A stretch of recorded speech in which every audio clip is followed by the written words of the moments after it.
Welcome back to the channel. This is your preview of Brentford versus Liverpool this weekend.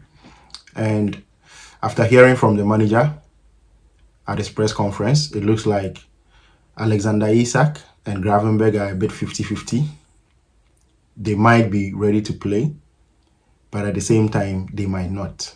So I'm going to go through the lineup that I would select for the game and also talk about formation and strategy that I think can win Liverpool this game. Don't get me wrong, things haven't gone well for the past few weeks.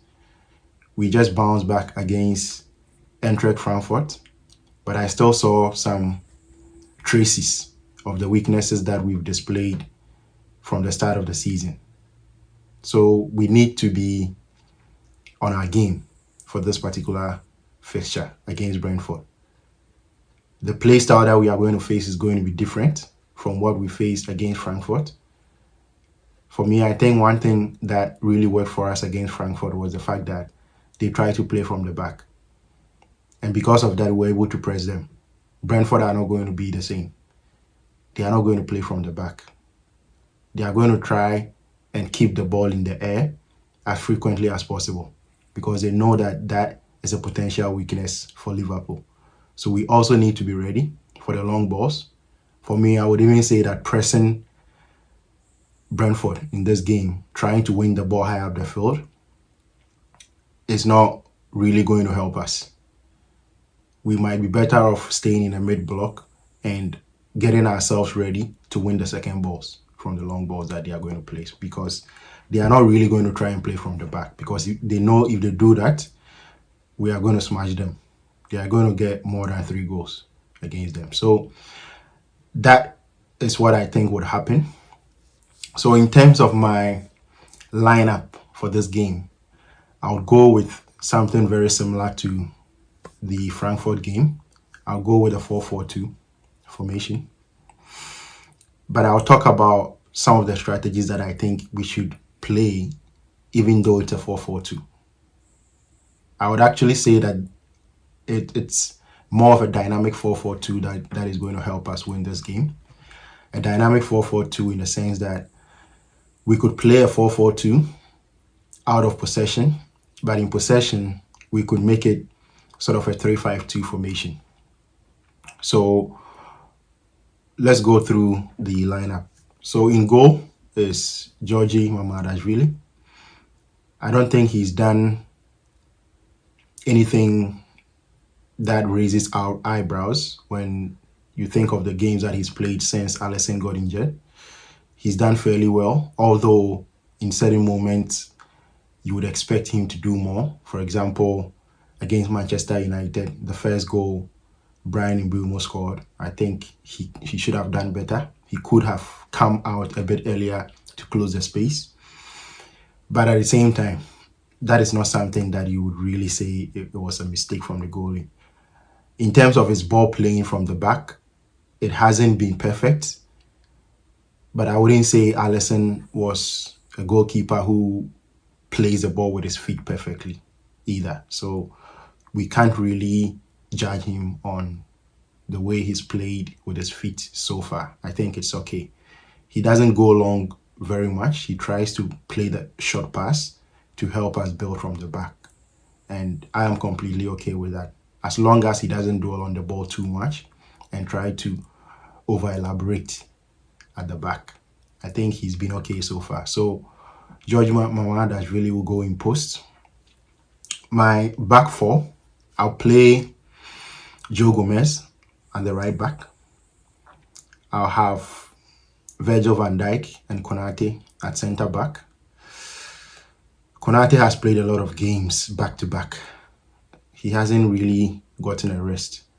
But given that midweek we are going to play against Crystal Palace in the Carabao Cup, I think that is where Konate can get his rest. We can bring in a new centre-back pairing for that particular game. So I'll still go with Virgil van Dijk and Konate. At left back, Robertson played well against Frankfurt, don't get me wrong. He did very, very well. And I think he's one of the reasons why we did win that game. The pass or assist that he gave to Ekitike was right on point. And his general play in that game was absolutely exceptional. And I think he brought some calmness at the defense. So we weren't all over the place. Even though he was at the crime of the scene when Frankfurt got the first goal of the game. So I'll go with Milos Kerkez as the left back in this particular game. And I'll explain why I opt for Kerkez instead of Robertson in this particular game. I think Kerkez really fits into the strategy that will help us win this game much more than Robertson. My midfield four, it is going to be Soboslai and Jones in the middle. On the right hand side, I'm going to play Florian Wirtz, and on the left hand side is going to be Cody Gakpo. So Cody Gakpo is also one of the players who has played a lot of games so far this season, back to back, a game every 3 days. So I think he's due a rest.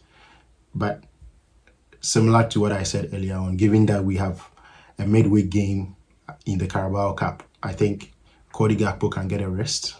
We can play Federico Chiesa in that particular game against Crystal Palace in the Carabao Cup. So playing him in this particular game, starting him, isn't such a bad idea. So that would be my midfield four. It is going to be Vets. It is going to be Jones, Soboslai, and Cody Gakpo. And my front two is going to be Mohamed Salah and Hugo Ekitike. Now, I want to explain why I'm going with this 4-4-2 formation, which I also say is a dynamic 3-5-2 formation or 3-4-3 formation. So it is a 3-4-3 in the sense that what we can do in possession is that we can push Milos Kerkez into the midfield, but not in the middle, into the midfield line on the left hand side, so that our back three is going to be formed by Joe Gomez, Konate, and Van Dijk. So in that case, one thing that I also see as very important in this particular game is height, because they are going to put the ball in the air a lot of the times. This is a team that is being coached by someone who was previously a set piece coach. So there's going to be a lot of set pieces, a lot of balls in the air. So we need height. So that is one of the main reasons why I think Joe Gomez should start this game at the right hand side.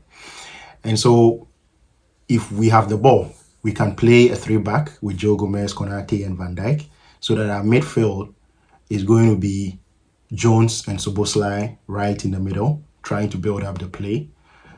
And then we have Vets floating around, free roll. He doesn't have to stay on the right necessarily. I do think that him being in the middle most of the time is actually what is going to help us in possession. And then on the left-hand side, we can put Milos Kerkez down the flanks so that Cody Gakpo can shift a bit inside to occupy the width of the 18-yard box. Ekitike will be in the middle up top, and Mohamed Salah would drift to the right, but not too wide, so that if we can keep these three players, Mohamed Salah, Hugo Ekitike, and Cody Gakpo in the width of the 18-yard box, then I think we can really hurt Brentford. And the reason why I think Salah should start up front in the 2 with Hugo Ekitike and not necessarily in the front 3 where he stays wide is that, given his form, I think he needs a goal, he needs an assist, he needs to influence the game.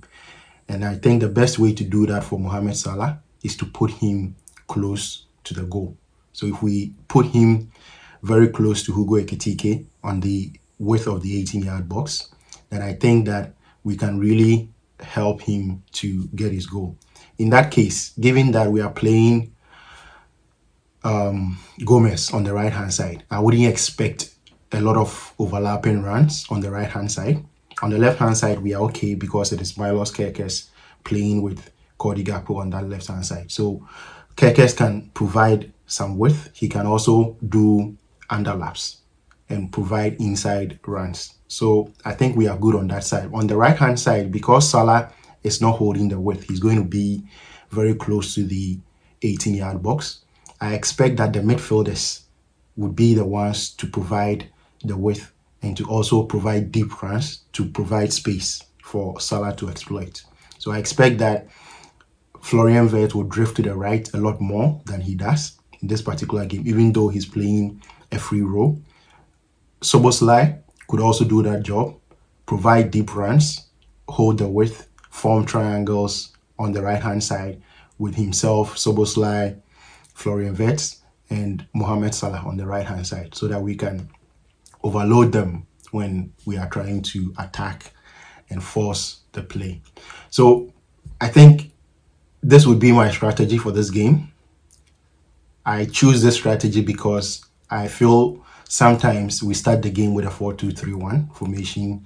It doesn't go well, and we come back to this particular formation anyway because we've seen Slot do that. In second halves, he brings on a whole lot of attackers and plays a 3-back. So why not start with a 3-back formation from the word go? So I think that is why this would be very important. Also, the issue of height is the reason why I bring in Joe Gomez. And if if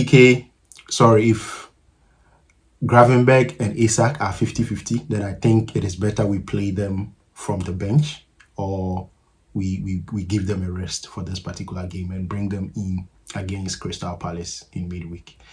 So my prediction for this game, it is Brentford. It is away. This has always been a difficult game for Liverpool. That notwithstanding, I expect Liverpool to win this particular game. It is going to be tough, so I wouldn't expect a huge goal margin.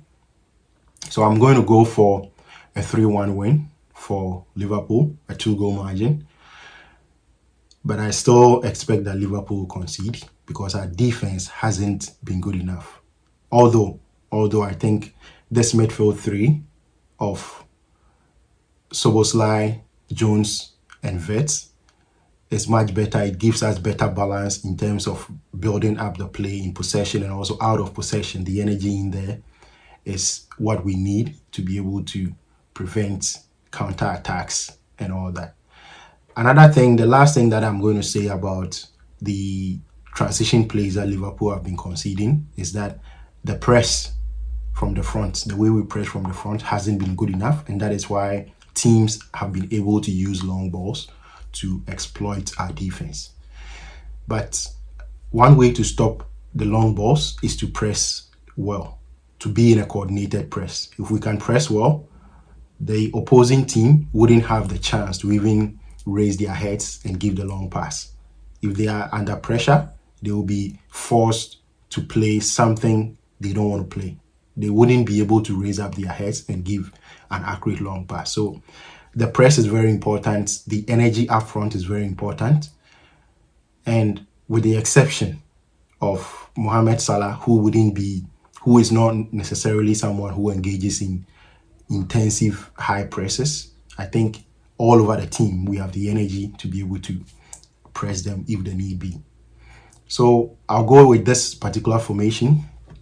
And if things are not going well, for example, for Salah, I expect that the manager would be able to make a swift change and not wait till the 80th minute like he normally does. I think Salah hasn't been playing well. So if he starts the game, we play 60, 70 minutes and things are not going well. For example, we are down by a goal. I think the coach should be bold enough to substitute him and bring someone else on. There's no harm in doing that. This is not to say that Salah is completely washed and he can't recover. I know and I believe that he's going to recover. He's going to get his form back. But in the meantime, if things are not going well, I think it is better we take him out of the firing line. So this I expect to be a win for Liverpool, a 3-1 win. Don't forget to like the video if you've come this far. Also subscribe if you are new. comment down below. Let me know your thoughts. What is your prediction for this particular game? Thank you and stay blessed. You never walk alone.